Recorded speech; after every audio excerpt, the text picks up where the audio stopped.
जय हिंद। इस वीडियो में हम लोग जो है वो क्लास 9th का इतिहास का पहला चैप्टर पढ़ने वाले हैं। चैप्टर का नाम है फ्रांसीसी क्रांति। इसमें हम लोग पूरा फ्रांस में जो क्रांति हुआ था उसके बारे में पूरा हम लोग डिस्कस करेंगे, और इसका जो है वो नोट्स का पीडीएफ जो है लिंक डिस्क्रिप्शन में दिया हुआ है, वहाँ से आप डाउनलोड भी कर सकते हैं, आप पढ़ भी सकते हैं।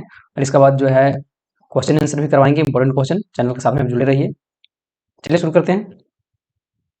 सबसे पहले हम लोग यहाँ देखेंगे फ्रांसीसी क्रांति, है ना। तो फ्रांसीसी क्रांति जो है वो 1789 ईस्वी में शुरू किया गया था। और ये क्रांति जो है वो मध्यम वर्ग के लोग, है ना, मध्यम वर्ग लोगों के द्वारा जो है शुरू किया गया था।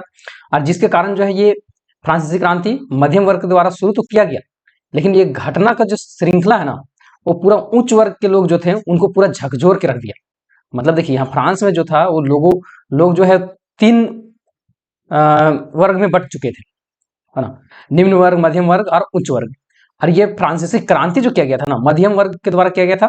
और ये पूरा उच्च वर्ग के लोगों के लिए ये जो था वो पूरा मतलब उन लोगों को पूरा झकझोर के रख दिया, है ना। पूरा मतलब इस तरह के मतलब यहाँ मध्यम वर्ग में वो सारे लोग आते थे जो पढ़े लिखे थे, है ना, जो लोग समानता को मांगते थे, है ना, अधिकार मांगते थे और स्वतंत्रता को मांगते थे। इस वजह से जो था ये उच्च वर्ग के लोगों को ये चीज मिला हुआ था, और मध्यम वर्ग और निम्न वर्ग के लोगों को ये चीज नहीं मिला हुआ था, स्वतंत्रता और बराबर की हकदारी जो होता है वो। तो ये फ्रांसीसी क्रांति जो हुआ वो मध्यम वर्ग के लोगों के द्वारा किया गया, और जो उच्च वर्ग के लोग जो थे उनको पूरी तरह से झकझोर दिया गया था। अब यहाँ हम लोग देखेंगे कि लोगों ने राजशाही के क्रूर शासन, मतलब जो राजा था, राजा का शासन था वो क्रूर शासन था, मतलब प्रजा के बारे में ज्यादा नहीं सोचता था, उसके खिलाफ में विद्रोह कर दिया था। और इस क्रांति ने जो था वो स्वतंत्रता, बंधुता और समानता का विचार को सामने रखा।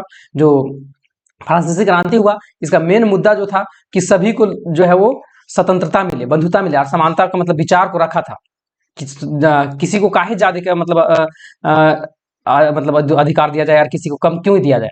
तो इस चीज के लिए जो है ये क्रांति हुआ था। नेक्स्ट आता है कि क्रांति की शुरुआत जो है वो 14 जुलाई 1789 बास्तिल के किला से हुआ है। बास्तिल का एक किला था, जगह था, हर एक जगह मतलब एक फेमस जगह होता है, उसी तरह से बास्तिल जगह का नाम है ना। और वहां एक किला था, और वही जगह से जो है ये क्रांति वहीं से शुरुआत हो जाता है। और यहाँ जो है बास्तिल का किला क्या था, तो बास्तिल का किला से सभी लोग नफरत करते थे। वो किला को कोई नहीं चाहता था, मतलब ये किला जो है ना अच्छी तरह से रहे। उस किले से सब कोई नफरत करता था, क्योंकि बास्तिल का किला जो था ना, वो सम्राट जो राजा था उसका निरंकुश शक्तियां का प्रतीक था। मतलब वहां का जो राजा था ना, वो किसी भी प्रजा को जो है वो वही किला में लेकर डाल देता था, है ना। गलती किया हुआ है या फिर तो कुछ किया हुआ है तो उसको लेके किला में डाल देता था। तो इसलिए बास्तिल के किला से सभी लोग जो थे वो नफरत करना शुरू कर दिए थे, क्योंकि बास्तिल का किला क्या था, सम्राट का निरंकुश मतलब क्या होता है कि राजा जिसको जो मन किया वो कर दिया, है ना, उसको बोलने टोकने वाला कोई नहीं है। तो उसका प्रतीक था, शक्ति था, है ना। इसलिए वो बास्तिल के किला से सभी लोग क्या करते थे, नफरत करते थे। और यही बास्तिल के किला से जो है वो फ्रांसीसी क्रांति शुरुआत होता है।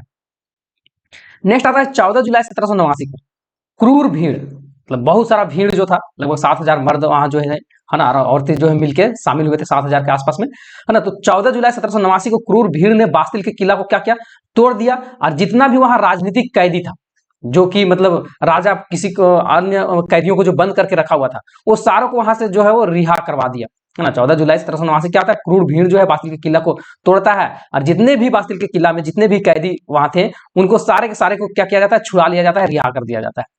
नेक्स्ट आता है फ्रांसीसी क्रांति के कारण। आखिर ठीक है ये क्रांति हुआ था क्यों, क्या रीजन था फ्रांसीसी क्रांति करने का। तो सामाजिक कारण, अलग अलग कारण था, है ना। सबसे पहले हम लोग फ्रांसीसी क्रांति होने का सामाजिक कारण देख लेते हैं। तो समाज जो था, है ना, समाज का वर्गों में बटा होना। समाज जो है 2 वर्ग में बटा हुआ था, 3 वर्ग में भी बटा, है ना। तो समाज को जो है वर्गों में बटा हुआ, और सामाजिक विभेद होना। मध्यम वर्ग मतलब नया वर्ग जो है था, पहले समाज 2 वर्ग में था, उच्च वर्ग और निम्न वर्ग, लेकिन बीच में जो है वो मध्यम वर्ग भी आ जाता है। और इस मध्यम वर्ग के चलते ही जो था वो वहां फ्रांसीसी क्रांति होता है। तो सामाजिक कारण तो ये था। राजनीतिक कारण भी था। राजनीतिक कारण में क्या था, आयोग शासन, मतलब ऐसा राजा वहां बैठ गया था ना कि मतलब योग नहीं था, है ना। और विशेषाधिकार, कुछ लोगों का विशेष अधिकार भी दे दिया था। तो ये सब राजनीतिक कारण हो गया। उसी तरह से तात्कालीन कारण भी है। तात्कालीन कारण क्या है, तो लुईस लामा, है ना, लुईस लामा का नया कर लगाने का प्रस्ताव। लुईस लामा जो था वो नया कर लगा दिया था। वहां का राजा जो था वो लुईस लामा ही था।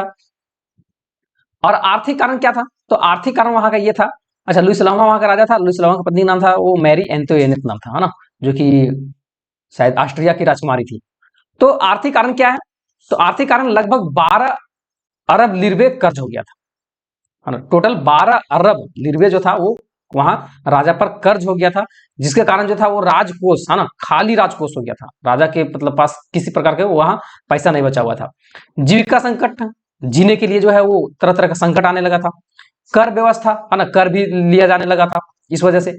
नेक्स्ट आता है सुधारकों एवं विचारों का प्रभाव क्या पड़ा। तो सुधारकों और जो विचारक थे, वो रूसों का क्या प्रभाव पड़ा, मिराबियों का क्या प्रभाव पड़ा, आबेसिया का क्या प्रभाव पड़ा, वो चीज हम लोग देखेंगे। नेक्स्ट आता है यहां से कि फ्रांसीसी क्रांति के सामाजिक कारण क्या था। फ्रांसीसी क्रांति हुआ तो उसका सामाजिक कारण क्या था, वो चीज देखते हैं। तो 18वीं शताब्दी के दौरान फ्रांसीसी में जो था समाज, वो 3 वर्गों में विभाजित हो गया था। फ्रांस के जो समाज था, है ना, 18वीं शताब्दी में 3 वर्ग में बट चुका था। प्रथम स्टेट, द्वितीय स्टेट और तृतीय स्टेट।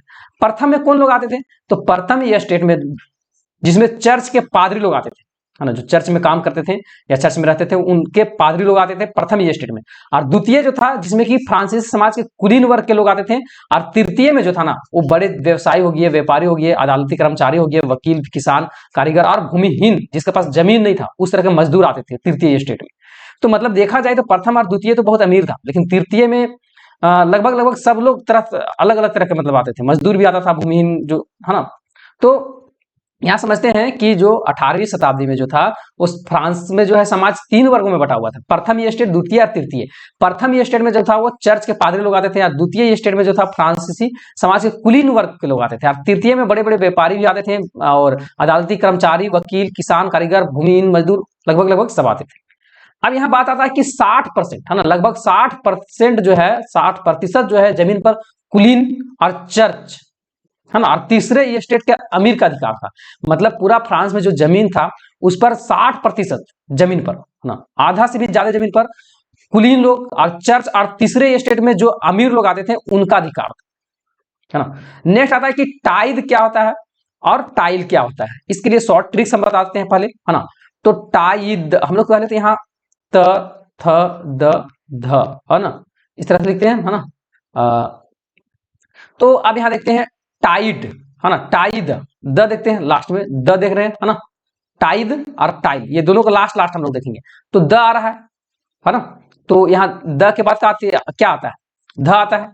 तो टाइद, द जो ये दिख रहा है ना, द लास्ट में आ रहा है, तो वो धार्मिक कर होता है ना। ये क्या है, तृतीय स्टेट चर्च द्वारा वसूल किया जाने वाला कर को हम लोग टाइद बोलते हैं। द वाला धार्मिक कर हो जाएगा।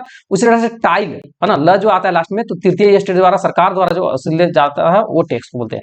तो यहाँ देखिए टाई द लास्ट में आ रहा है, तो यहाँ द ध आता है, तो द लास्ट में आ रहा है, वो धार्मिक कर हो जाएगा। मतलब टाइद जो है वो धार्मिक कर है, और टाइल जो है वो क्या है, डायरेक्ट जो है वो सरकार के द्वारा वसूला जाता था, वो वाला कर है। नेक्स्ट आता है प्रथम 2 स्टेट पादरी और कुलीन वर्ग के लोगों को जन्म से कुछ जो था विशेष अधिकार मिला हुआ था, विशेषाधिकार मिला हुआ था। प्रथम 2 स्टेट थे पादरी और कुलीन, इन लोगों को जन्म से मतलब जन्म और उसके बाद एक विशेष अधिकार मिल जाता था, है ना। जिसे कि किस तरह का अधिकार था, तो राज्य को दिए जाने वाला कर से जो था वो छुटकारा था। मतलब राज्य को किसी प्रकार का कर नहीं देगा, है ना। ये 2 लोगों को, मतलब 2 वर्गों को ये जो था विशेष अधिकार, जन्म से अधिकार मिला था पादरी और कुलीन वर्ग के लोगों को, कि वो जो है वो राज्य को किसी प्रकार का टैक्स नहीं देगा, है ना। इससे छुटकारा उन लोगों का था। अब राज्य में के जो है, राज्य के सभी टैक्स केवल तृतीय स्टेट द्वारा वहन किया जाता है। देखिए प्रथम और द्वितीय स्टेट के तो पादरी और कुलीन तो दिया टैक्स नहीं, है ना। जो अमीर लोग आते थे, ये तो विशेष अधिकार ये लोग को मिला हुआ था, कर नहीं देना है। तो कर कौन देता था, तो तीसरे ये स्टेट के लोग जो थे, उन लोगों के द्वारा जो था वो कर लिया जाता था। अब फ्रांसीसी क्रांति के आर्थिक कारण क्या था, आर्थिक कारण क्या था कि मतलब फ्रांसीसी क्रांति हुआ, तो सबसे पहले आता है निर्वाह संकट। फ्रांसीसी की जो है, फ्रांस की जनसंख्या 1715 में लगभग जो था 2.3 करोड़ से बढ़कर 1789 में 2.8 करोड़ हो गया। मतलब शुरू में जनसंख्या वहां क्या था, 1715 में लगभग 2.3 करोड़, 2.3 करोड़ से 1789 में जो है बढ़ गया कितना, 2.8 करोड़ लगभग बढ़ गया। तो इसमें से क्या हुआ, इतना बढ़ने के बाद जो है अनाज के उत्पादन की कुल तुलना में उसकी मांग भी बढ़ेगा। अब जनसंख्या बढ़ा है तो अनाज में भी तो काफी अब वृद्धि चाहिए, खाएगा लोग क्या, तो उसके लिए जो है अनाज के उत्पादन की तुलना में उनकी मांग भी काफी तेजी से बढ़ गई। और अधिकांश लोग द्वारा जो है मुख्य खाद्य जो था, मुख्य मेन चीज खाने के लिए जो था वो पावरोटी था, और उसका कीमत भी जो था तेजी से बढ़ चुका था। यहाँ क्या हुआ कि फ्रांस की जनसंख्या 1715 ईस्वी में लगभग 2.3 करोड़ था, लेकिन वो 1789 में बढ़ के 2.8 करोड़ हो गया। और इसमें जो था जनसंख्या बढ़ने के बाद जो है वो उसमें खाने की चीजें की मांग भी काफी तेजी से बढ़ा और अधिकांश लोग जो खाते थे वो पावरोटी ही खाते थे और उसका भी जो है वो कीमत बढ़ा दिया गया था। तो इसके लिए जो है अधिकतर कामगार कारखाने में मजदूरी करते थे और उनकी जो है मजदूरी मालिक तय करता था, है ना। देखिए हर एक चीज का दाम बढ़ा, लेकिन अधिकतर जो कामगार थे, काम करने वाले लोग थे, वो कारखाना में काम करता था और कारखाना में जो मजदूरी तय करता था वो कारखाना का मालिक तय करता था। लेकिन मजदूरी महंगाई की दर से नहीं बढ़ी, मतलब महंगाई तो बढ़ा लेकिन वहां का मजदूरी नहीं बढ़ाया। जैसे मान के चलिए कि अभी किसी चीज का, हर एक चीज का महंगाई बढ़ रहा है, तो मजदूरी भी तो बढ़ना चाहिए, तब तो आदमी उसको उपभोग कर पाएगा, खरीद पाएगा और खा पाएगा। तो वो इस तरह से नहीं हो पाया। तो फलस्वरूप जो था अमीर और गरीब की जो खाई है वो चौड़ी होती गई, मतलब अमीर और भी अमीर होते चला गया और गरीब और ही गरीब होते चला गया। अब स्थितियां जो तब और बदतर हो जाती है जब सूखे या ओले का प्रकोप पैदावार पर गिर जाता है। देखिए फिर यहां तक तो ठीक था, लेकिन इसका अलावा और भी वहां जो है वो स्थिति और भी बदतर हो जाता है और भी भयानक हो जाता है। जिसका वजह क्या है, जब सूखे मतलब सूखा आ गया था, ओला का प्रकोप से जो है फसल का पैदावार जो था पूरा का पूरा खत्म हो गया, कम हो गया। ऐसे में और भी जो था ना संकट पड़ गया, रोजी रोटी के लिए बहुत ज्यादा संकट होने लगा था। और ऐसे में जीविका संकट प्राचीन राजतंत्र के दौरान फ्रांस में काफी आम थे और इस तरह की जीविका जो था वो फ्रांस में आम हो गया था, इस तरह की जीविका।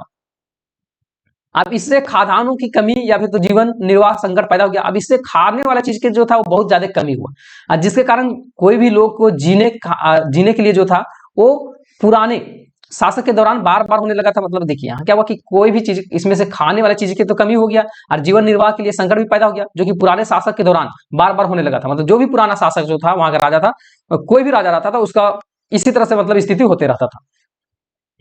नेक्स्ट आता है फ्रांस की क्रांति के राजनीतिक कारण क्या था। यहाँ राजनीतिक कारण क्या था, तो मध्य वर्ग, जो मध्यम वर्ग के लोग थे, जिसमें कि वकील, शिक्षक, लेखक, विचारक और आदि ये सब आते थे, वे जन्म से विशेष अधिकार पर प्रश्न उठा दिए। पढ़े लिखे लोग थे, तृतीय ये मतलब इसमें जो मध्यम वर्ग में जो था वो पढ़े लिखे लोग थे, वकील, शिक्षक, है ना, विचारक, ये सब आते थे इसके अंतर्गत।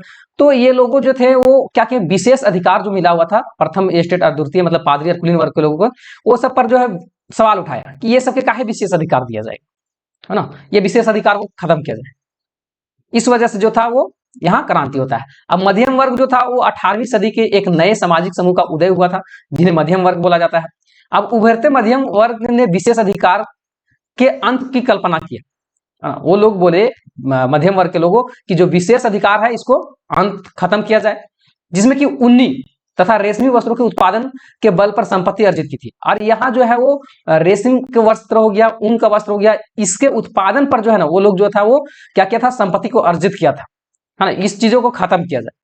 अब यहाँ जो था वो यह सभी पढ़े लिखे लोग होते थे और इनका मानना था कि समाज के किसी भी समूह के पास जन्म विशेषाधिकार नहीं होना चाहिए। देखिए मध्यम वर्ग में सब पढ़े लिखे लोग थे और ये लोग चाहते थे कि किसी के पास जो है ना जन्म से विशेष अधिकार यहाँ नहीं होना चाहिए। जो अभी लोग जो है वो धन को बल पर अर्जित किया है ना, ऊन तथा रेशमी वस्त्र के उत्पादन के बल पर अर्जित किया है, वो चीज को विस्तार करके हटा दिया जाए। नेक्स्ट आता है लुई 16वां, है ना। 1774 ईस्वी में लुई 16वां फ्रांस के राजगद्दी पर जो है आसीन होता है। मतलब लुई 16वां जो है वो फ्रांस के राजगद्दी पर 1774 ईस्वी में राजा बनता है वहां, है ना। और वह जो था वो बुर्बो राजवंश का, है ना, वह फ्रांस के बुर्बो राजवंश का ही राजा था। और उसका विवाह जो था ऑस्ट्रिया की राजकुमारी थी मेरी एंटोइनेट, है ना, उसी के साथ हुआ था। और राजरोहन के समय उसका राजकोष जो था वो पूरा खाली था। मतलब जब लुई 16वां वहां राजा बना था फ्रांस के, है ना, उस समय जो था उसका पूरा राजकोष, है ना, राजा का जो भंडार था वो पूरा क्या था, खाली हो चुका था। और जिसका अनेक कारण था, अलग अलग कारण के चलते जो था वहां राजकोष खाली हुआ था। तो क्या क्या कारण था, तो सबसे पहला कारण यह है कि लंबे युद्ध के कारण वित्तीय संसाधन नष्ट हो गया था। मतलब लंबा समय तक युद्ध चला था और वहां से युद्ध लंबा चलने के कारण जो था वित्तीय संसाधन जो भी चीजें था वो सारा सारा क्या हो गया था, खत्म हो गया था, नष्ट हो चुका था। और उसके बाद पूर्ववर्ती लुई 16वां से पहले जो राजा लोग था उसको शानो शौकात के चलते, है ना, अपना फिजूल के जो खर्ची, मतलब अपना जो है ना ऐश मौज करने के चक्कर में जो है पूरा का पूरा फिजूल का खर्च कर दिया था। और अमेरिकी स्वतंत्रता संघर्ष के ब्रिटेन के खिलाफ अमेरिका का सहायता करना, मतलब देखिए अमेरिकी स्वतंत्रता संघर्ष में ब्रिटेन के खिलाफ जो था अमेरिका का सहायता कर रहा था, इसके वजह से जो था ये राजकोष इतना खाली हुआ था। और भी कारण है ना, जनसंख्या का बढ़ना और जीविका संकट, ये सब वजह से। अब क्रांति की शुरुआत सबसे पहले हम लोग यहाँ देखेंगे कि फ्रांसीसी सम्राट लुई 16वां ने 5 मई 1789 को नया कर प्रस्ताव कर दिया, है ना। क्या किया गया यहाँ, तो लुई 16वां के द्वारा, है ना, फ्रांसीसी सम्राट लुई 16वां जो था 5 मई 1789 को क्या किया, नया कर लगा दिया। अनुमोदन के लिए स्टेट जनरल की बैठक भी बुलाई, है ना। और नया कर लगाया, अब कर लगा रहा है तो इसमें सभी लोग का तो इजाजत चाहिए। इसके लिए ये स्टेट जनरल के लिए बैठक बुलाया कि सब कोई आइए, यहाँ नया कर लगाया जाए। अब किसान, औरत, है ना, किसान लोग हो गए, औरत हो गए, और कारीगर की सभा में प्रवेश वर्जित था। मतलब वहां किसान नहीं जा सकता है, उसमें औरत भी नहीं जा सकती है, और कारीगर लोग है वो सब भी नहीं जा सकता है। फिर भी लगभग, है ना, फिर भी लगभग क्या हुआ, 40,000 पत्रों के माध्यम से उनकी शिकायत और मांग की सूची बनाई गई, जिसका उसका प्रतिनिधि अपने साथ लेके गए थे। ठीक है, किसान और औरत और कारीगर को वहां नहीं जाने के लिए दिया जा रहा था, तो उसके लिए जो है ना सब लोग पत्र लिखा, 40,000 लगभग पत्र लिखा, और उनके जो प्रतिनिधि थे वो उस चीज को वहां लेके गए थे, कहा, जहां बैठक बुलाया गया था स्टेट जनरल का बैठक, उसमें। अभी ये स्टेट जनरल के नियमों के अनुसार प्रत्येक वर्ग के एक मत देने का अधिकार था। मतलब देखिए, ये स्टेट जनरल के अनुसार जो था प्रत्येक, है ना, वर्ग के लोग जो है एक वोट दे सकता है, एक मत दे सकता है। अब जिस वक्त नेशनल असेंबली का संविधान का प्रारूप तैयार करने में पूरा व्यस्त था, मतलब क्या था कि जिस वक्त नेशनल असेंबली जो था पूरा संविधान का प्रारूप तैयार कर रहा था, उस समय पूरी, है ना, पूरा फ्रांस जो था आंदोलित हो रहा था। कड़ाके के ठंड के कारण जो है फसल भी खराब हो गए थे, पावरोटी की कीमत भी आसमान छू रहा था, ये सारा चीज हो रहा था। अब इसमें क्या हुआ कि बेकरी के मालिक की स्थिति फायदा उठाने के लिए जो है जमाखोरी में लगे हुए थे। बेकरी के मालिक, बेकरी मतलब क्या होता है कि मतलब जो लोग पावरोटी या ये सब बनाते थे ना, उनके मालिक लोग जो था वो फायदा उठाना चाह रहा था, उसमें फायदा उठाने में लगा हुआ था। बेकरी की दुकानों पर घंटों इंतजार के बाद गुस्साए औरतें ने भीड़ की दुकान पर धावा बोल दिया। अब बेकरी जो था, पावरोटी जो बेचता था, है ना, उस दुकान वाला जो है बहुत देर तक औरत लोग को जो है दुकान के बाहर लाइन में खड़ा करवा के रखा हुआ था। अब महिलाएं जो थी वो गुस्सा गई, अब उसके बाद पूरा धावा बोल दी दुकान में। अब दूसरी तरफ सम्राट ने सेना को पेरिस में प्रवेश करने का आदेश भी दे दिया था। अब क्या किया, लुई सलामा जो था वो सम्राट राजा था ना, अब वो अपने सेना को पेरिस में प्रवेश करने के लिए क्या किया, आदेश दे दिया कि जाओ पेरिस घुस जाओ। और भीड़ ने 14 जुलाई को जो था बास्तिल पर धावा बोलकर उन्हें नेस्ता नाबूद कर दिया, मतलब पूरा का पूरा जो है ना बास्तिल के किला को पूरा ध्वंस कर दिया था। अब देहाती इलाका जो था, है ना, देहाती इलाकों में गांव गांव या फिर तो अफवाह फैल गया, गांव हर एक जगह क्या फैल गया, अफवाह फैल गया कि जागीरों के मालिक ने भाड़े पर लुटेरे को बुलाए हैं जो पक्की फसलों को तबाह करने के लिए निकल पड़े हैं, और कई जिलों में डर से आक्रांत होकर किसानों की कुदालों की ग्रामीण किलों पर आक्रमण कर दिया है। देखिए, गांव में क्या, देहाती इलाकों में क्या फैला दिया अफवाह कि जागीरों के मालिक भाड़े के लुटारा लेके बुलाया है, जागीरदार जो था, है ना, भाड़े के लुटेरा बुलाया, और पक्की जो फसल है ना, हम लोग का जो फसल है किसान लोग का, उसको तबाह करने के लिए निकल गया, है ना। कई लोगों के डर था, आक्रांत होकर किसान की कुदालों की ग्रामीण पर आक्रमण कर दिया था, है ना। बहुत कोई का मतलब क्या था, आक्रमण होकर किसान ने कुदाल कुदाल जानते ना, कोड़ी इसे होता है, से ग्रामीण किलो पर जो था वो, है ना, हमला कर दिया था कि कैसे हम लोग का फसल का नष्ट करेगा, मारो सबको, इस तरह से। अब उन्होंने अन्य अन्न भंडार को लूट लिया और लगान संबंधी दस्तावेज को जला दिया। अब क्या किया, जितना भी गांव के लोग था, जो गांव में जो भी किला था, उसको अन्न का मतलब जो भी भंडार संबंधी दस्तावेज था, एग्रीमेंट वाला जो भी कागज था, उसको जलाकर पूरा खाक कर दिया, है ना। और बड़ी संख्या में अपने जो है जागीरें छोड़कर, मतलब बहुत कोई पड़ोसी देश में भी जाके भाग गया था, है ना। और बहुत कोई तो वहां लूट भी लिया, बहुत सारा चीज, अन्न भंडार को लूट लिया था, लगान संबंधी जो भी दस्तावेज था उसको भी जला दिया गांव वाले लोग, है ना। कुलीन की बड़ी संख्या जागीर छोड़कर, कुलीन लोग जो था वो बड़ा बड़ा संख्या में, मतलब अपना जागीर को, मतलब अपना संपत्ति को छोड़ के जो है ना पड़ोसी गांव में जाके, या फिर तो पड़ोसी देश में जाके ये लोग रहने लगे थे डर से, काहे कि अगर वहां रहते तो ये लोग भी कुता जाते, क्योंकि ये लोग का विशेष अधिकार मिला हुआ था ना, और ये लोग से तो नफरत करते थे ये सारे लोग जो जिसको अधिकार नहीं मिला हुआ था। अब नेक्स्ट आता है कि फ्रांस संवैधानिक राजतंत्र। अब फ्रांस में जो है वो संवैधानिक राजतंत्र आता है, कैसे आता है, मतलब राजा ही राजतंत्र ही रहेगा, लेकिन संवैधानिक नियम।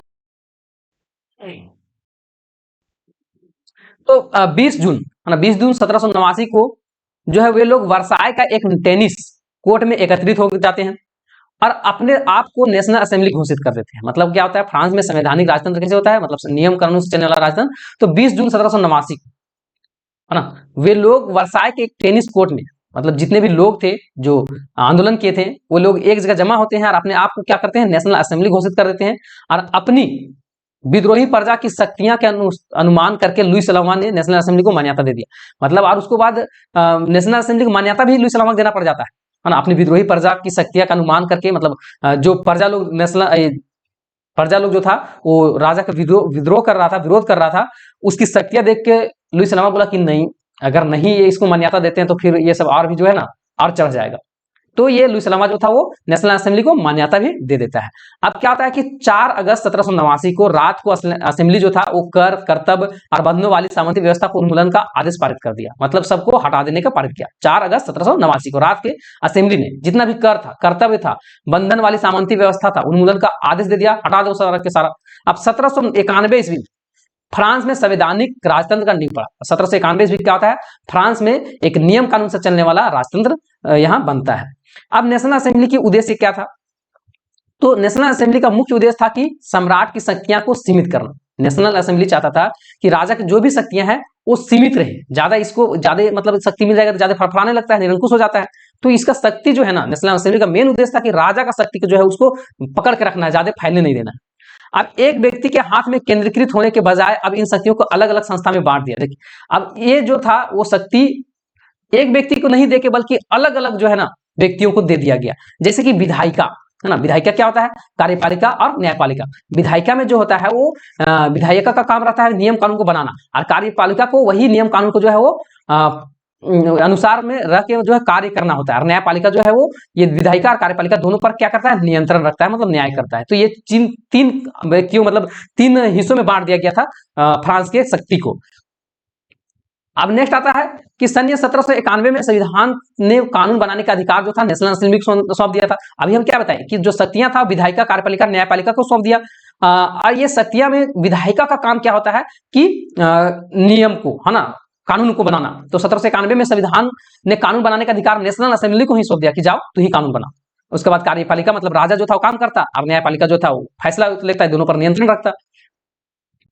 तो नए संविधान के अनुसार क्या हुआ, तो नए संविधान के अनुसार मतदान का अधिकार केवल सक्रिय नागरिक को मिला, है ना। मतलब वोट कौन दे सकता है, तो जो पुरुष थे और जिनका उम्र जो है 25 वर्ष से अधिक था वो लोग वोट दे सकते थे। जो कम से कम 3 दिन की मजदूरी के बराबर कर चुका था वो लोग जो है वो वोट दे सकता है। देखिए नया संविधान के अनुसार मतदान का अधिकार केवल सक्रिय नागरिक को मिला, जो कि पुरुष थे, उम्र उसको जो है 25 वर्ष से अधिक होना चाहिए, और कम से कम 3 दिन की मजदूरी के बराबर जो कर चुकाता हो, इसको जो है वो अधिकार मिला, वोट देने का अधिकार, मतदान का अधिकार मिला। और महिलाओं एवं अन्य पुरुषों की निष्क्रिय नागरिक कहा जाता था। जो महिलाओं और इसके अलावा जो भी पुरुष बचा उसको निष्क्रिय नागरिक कहा जाता था। राजा की शक्तियां को विधायिका, कार्यपालिका और न्यायपालिका में विभाजित कर दिया गया और हस्तांतरित कर दिया गया था, ट्रांसफर कर दिया कि जाओ, तो राजा के पास कोई शक्ति नहीं रहेगा, राजा कार्यपालिका का मतलब काम करेगा, है ना, नियम कानून जो है विधायिका बनाएगा और न्यायपालिका जो है दोनों के ऊपर नियंत्रण रखेगा। अब नेक्स्ट आता है कि राजनीतिक प्रतीकों का मायने। राजनीतिक प्रतीक का क्या क्या मायना था, तो 18वीं सदी में ज्यादातर स्त्री पुरुष जो थे पढ़े लिखे नहीं थे, इसलिए महत्वपूर्ण विचारों के प्रयास करने के लिए छपे हुए शब्दों के बजाय जो है अक्सर आकृति का प्रयोग। ज्यादा लोग पढ़े नहीं थे, अब अभी गांव में कोई लोग पढ़ा नहीं है, अब उसको लिख के अगर हम देते हैं कुछ तो पढ़ पाएगा नहीं, तो उसके लिए जो आकृति है ना, आकृतियां बनाया हुआ रहता था और उसके अनुसार से समझता था कि इसका मतलब ये होता है ना। तो वही है टूटी हुई जंजीर। टूटी हुई जंजीर के मतलब क्या होता था, तो दासों को बांधने के लिए जंजीर का प्रयोग किया जाता था, और टूटी हुई हथकड़ी उनकी आजादी का प्रतीक था। मतलब जो है दास को बांधा जाता था ना हथकड़ी से, अब टूटा हुआ जंजीर है तो मतलब वो आजाद हो चुका है, उसका प्रतीक था। नेक्स्ट आता है छड़ों का गट्ठर, है ना, बहुत सारा छड़ है उसको एक गट्ठर बना दिया है। तो अकेली छड़ आसानी से तोड़ा जा सकता है लेकिन गट्ठर को नहीं तोड़ा जा सकता है। तो ये चीज का प्रतीक था कि एकता में ही बल है ना, छड़ों का गट्ठर एकता में ही बल है, इसका प्रतीक था। नेक्स्ट आता है त्रिभुज के अंदर रोशनी बिखेरती आंख।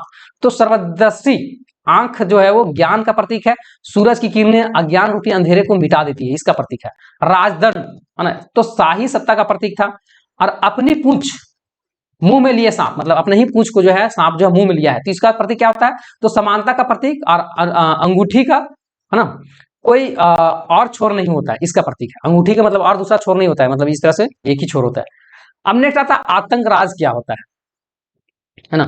तो सन 1793 से लेकर 1794 तक के काल को आतंक का युग कहा जाता है। और इस समय था क्या हुआ था कि रोबेस्पियर ने नियंत्रण एवं दंड की सख्त नीति अपनाया था। देखिए आतंक राज किसको बोला जाता है, तो 1793 में से लेकर 1794 ईस्वी में इस समय का जो है वो आतंक का काल बोला जाता है। अब इस समय क्या होता है, रोबेस्पियर के द्वारा जो है ना अपना नियंत्रण के लिए एकदम सख्त नीति को अपना लिया था, पूरा हार्ड वाला नीति। इसमें क्या होता, तो इस नीति के तहत गणतंत्र के जो भी शत्रु थे, जो भी गणतंत्र का मतलब नियम कानून से जो भी चल रहा था ना, संवैधानिक राजतंत्र चल रहा था, वहां जो भी शत्रु होता था, चाहे वो कुलीन हो या पादरी हो या फिर तो अन्य दलों को कोई भी सदस्य हो, काम से सहमत नहीं है तो सभी को गिरफ्तार कर लिया जाता था और जेल में डाल दिया जाता था। मतलब देखिए, यहाँ रोबेस्पियर के द्वारा सख्त नीति अपनाया जाता है और इस नीति में जो भी शत्रु होता था, गणतंत्र के जो भी शत्रु होता था, उसको चाहे वो किसी वर्ग का भी हो, उसको गिरफ्तार करके और सीधे जेल में डाल दिया जाता था। उसके बाद और क्या करता था, तो एक क्रांतिकारी न्यायालय द्वारा उन पर मुकदमा चलाया जाएगा और यही यदि वह दोषी पाते हैं तो गिलोटिन पर चढ़ाकर उसका सिर जो है कलम कर दिया जाएगा। देखिए, अब यहाँ क्या है कि अब ये जो लोग जेल में डाला गया, अब इनको न्यायालय द्वारा है ना मुकदमा चलाया जाएगा और अगर वो लोग दोषी हैं, गलती उन लोगों का होता है, तो उनको गिलोटिन में चढ़ा दिया जाएगा और सिर को अलग कर दिया जाता है ना। गिलोटिन क्या होता है, तो गिलोटिन दो तरह के, इस तरह का खुट्टा रहता था, खंभा जिसको बोलते हैं, और उसका बीच में इस तलवार रहता था और जो है ना मुजरिम रहता था उसको वहां रखा जाता था और उसके बाद ऊपर से है ना फरसा टाइम में गिरता था और उसको सिर जो है धड़ से अलग कर दिया जाता था। अब किसानों को अपना अनाज शहरों में ले जाकर सरकार द्वारा तय कीमत पर बेचने के लिए बाध्य किया गया। मतलब जो भी किसान है ना, जो भी किसान है अपना अनाज को शहर में ले जाएगा और जो भी सरकार कीमत तय करेगा उसी के तहत बेचेगा, इसको मजबूरन कर दिया गया। अब रोबेस्पियर ने अपनी नीतियों को इतनी सख्ती से लागू किया कि उसके समर्थन जो उसके साथ देते थे ना, वो लोग भी जो है वो त्राही त्राही करने लगे थे और अंततः जाके जुलाई 1794 में न्यायालय द्वारा उसको भी दोषी ठहरा दिया जाता है ना। न्यायालय बोलता है कि तू भी जो है ना गुनहगार है और उसी तरह से उसको भी जो है दोषी ठहराया गया और उसको भी गिरफ्तार किया गया और उसको भी अगला दिन जो था वो गिलोटिन में चढ़ा दिया गया, उसका भी सिर जो है धड़ से अलग कर दिया गया। अब गिलोटिन क्या था, तो गिलोटिन दो खंभों के बीच लटकते आरे वाला मशीन था जिस पर जो है वो एक अपराधी का सिर रख के और उसको धड़ से अलग कर दिया जाता था और इस मशीन का नाम का आविष्कार किया उसका गिलोटिन ही नाम था ना, आविष्कारक डॉक्टर गिलोटिन था और इसलिए इसको गिलोटिन नाम भी दिया गया था। नेक्स्ट आता है कि डायरेक्टरी शासित फ्रांस, है ना, ये क्या होता है, तो रोबेस्पियर के पतन के बाद फ्रांस का शासन के मध्यम वर्ग छोड़िए, है ना, रोबेस्पियर का पतन हो जाता है, उसको गिलोटिन में चढ़ाया जाता है, तो उसके बाद फ्रांस के शासन है ना मध्यम वर्ग के लोग जो है वो संपन्न के पास लोगों का मतलब संपन्न लोगों के पास आ जाता है, मध्यम वर्ग के संपन्न लोगों के पास, है ना, मतलब मध्यम वर्ग के जो अच्छे लोग थे उनके पास आ जाता है सत्ता। अब उन्होंने 5 सदस्य वाली एक कार्यपालिका डायरेक्टरी को नियुक्त किया जो कि फ्रांस के शासन देखती थी, लेकिन अक्सर विधान परिषद से उनके जो है हितों का टकराव होते रहता था और इस राजनीतिक अस्थिरता का फायदा नेपोलियन बोनापार्ट ने उठाया। 1799 में डायरेक्टरी को खत्म कर दिया गया था। 1804 ईस्वी में जो है नेपोलियन वहां का सम्राट बन जाता है फ्रांस का। तो नेपोलियन कौन था, तो नेपोलियन जो था 1804 ईस्वी में नेपोलियन ने खुद को फ्रांस का एक सम्राट घोषित कर लिया था। अब उन्होंने पड़ोसी यूरोपीय देशों को जीतने के लिए, राजवंशों को दूर करने के लिए, राज्यों का निर्माण करने के लिए निर्धारित जहां उन्होंने अपने परिवार के सदस्यों को रखा था। मतलब ये भी बहुत अच्छे कार्य किया। उन्होंने यूरोप के आधुनिकरणकर्ता के रूप में अपनी भूमिका भी देखा। अंततः वो जो है वो नेपोलियन को जो है 1815 ईस्वी में वाटरलू का लड़ाई होता है और उसमें ये इसको मतलब हार जाता है। अब क्या महिलाएं के लिए भी क्रांति हुआ था, तो महिलाएं शुरू से ही फ्रांस में अहम परिवर्तन लाने की गतिविधियां में शामिल हुई थी और ज्यादातर महिलाएं जीविका निर्वाह करने के लिए काम करती थी। और किस तरह का काम करती थी महिलाएं, तो सिलाई का काम करती थी, बुनाई का काम करती थी, कपड़ों को धुलाई का काम करती थी, बाजारों में फल फूल सब्जियां ये सब बेचने का काम करती थी। और ज्यादातर महिलाएं के पास पढ़ाई लिखाई का मौका नहीं मिलता था और यह मौका जो था कुलीनों के लड़कियों अथवा धनी परिवार के लड़कियों के पास था। तो देखिए, अधिकतर महिलाओं के पास पढ़ने के लिए मौका नहीं था, लेकिन हाँ ये मौका कुलीन परिवार के लड़की जो थी या धनी परिवार की लड़की उन लोगों के पास था, वो लोग जो थी वो पढ़ती थी।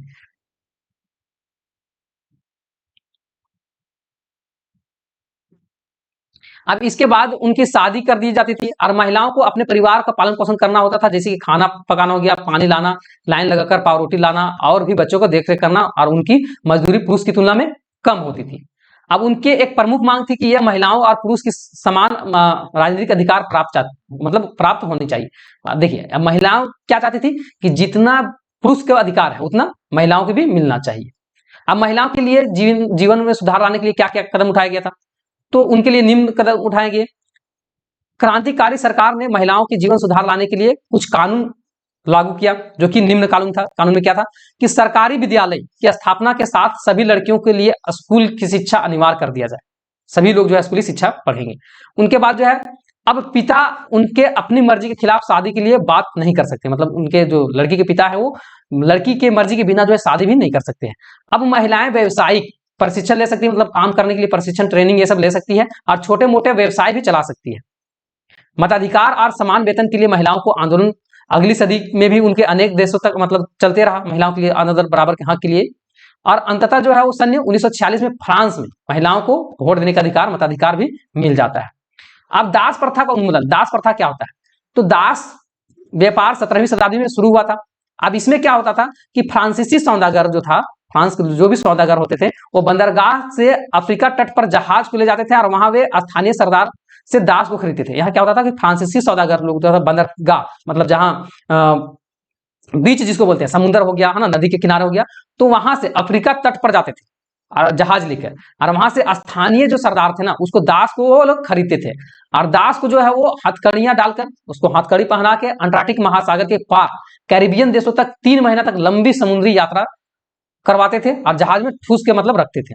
और वहां उन्हें बगान के मालिक को फिर क्या किया जाता था? बेच दिया जाता था, है ना। अब बांद्रो और नाश्ते जैसे बंदरगाह फलते फूलते दास के व्यापारी थे और वे समृद्ध नगर भी बन गए थे। मतलब दास लोग के कहीं यहाँ के लोग को पकड़ के ले गया और उधर लेके बेच दिया, मतलब बेचने के काम, है ना। 18वीं सदी में फ्रांस में दास प्रथा का ज्यादा निंदा नहीं हुआ, लेकिन 1794 में कन्वेंशन के फ्रांसीसी उपनिवेशी में सभी देशों के मुक्ति के कानून पारित कर दिया गया था। अब इसमें क्या था कि यह कानून एक छोटी सी अवधि तक ही लागू रहा, लगभग 10 वर्ष के बाद फिर नेपोलियन ने दास प्रथा था उसको फिर से शुरू कर दिया था। लेकिन उसमें क्या होता, फ्रांसीसी उपनिवेश ने अंतिम रूप से दास प्रथा का उन्मूलन 1848 में किया था, मतलब इसको खत्म कर दिया था।